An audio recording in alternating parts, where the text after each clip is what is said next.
Say something. Tell us the Good luck, dark Sean. secret about Since you know him so well. What? It is his icebreaker, right? Yeah. This is your Oh, first this is Sean's speech. icebreaker speech, so I don't know. Yeah.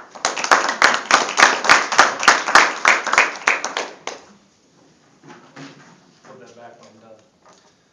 All right, I'm going to offer up my icebreaker speech today.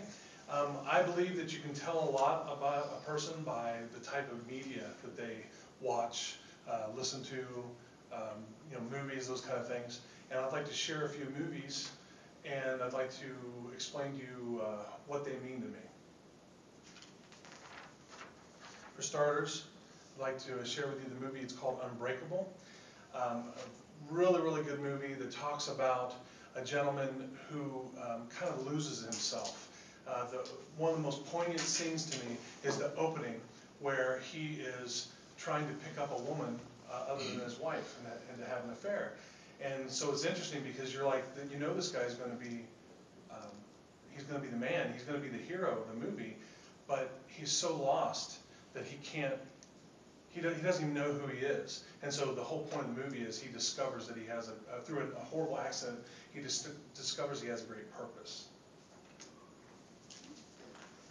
The next movie I'd like to share with you is the Lord of the Rings trilogy. Love this movie. It's an epic tale that spans a length of time with classic good and evil. It's very easy to see who is good and who is evil and who needs to be destroyed. One of the things I've always found most interesting about this movie is the idea of the ring being something so evil that it corrupts the very people that carry it. And so what happens is, if you've known the character Smeagol or Gollum, he gets to the point where he's a withered, wizened little man who's carrying this ring around, calling it his precious, and he doesn't realize that it's destroying him. The third movie, or comic, or cartoon that I like is The Hulk. The Hulk is a story about a mild-mannered man who, through an accident, becomes, when he's angry, becomes a very violent, strong beast, a creature, and wreaks havoc wherever he goes. So when people shortchange him at truck stops and stuff, he tears up the place.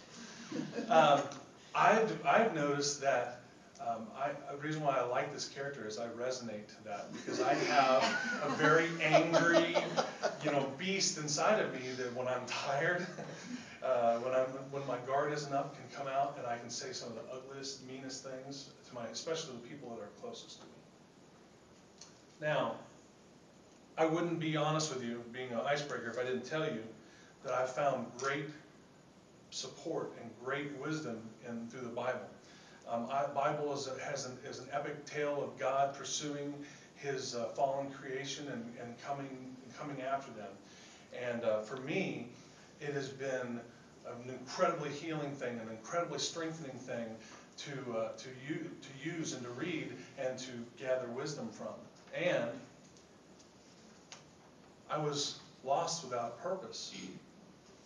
And when I became a Christian, I found purpose. And I discovered who I was, and I discovered I have a greater purpose than what I thought I had, and maybe I was settling for.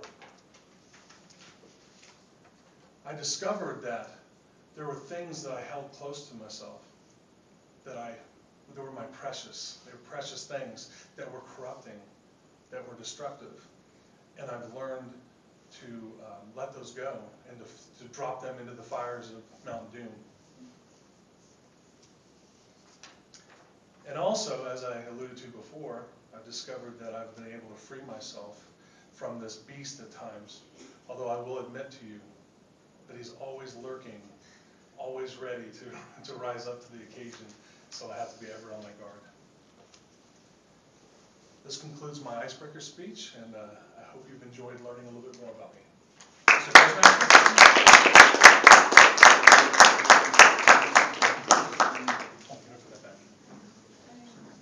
There you go. Thank you. Thanks, Sean. That was a great first speech. And I have to say, knowing you the way I know you, I would love to see the angry beast just because I can't even imagine from a distance. it. Like, at all.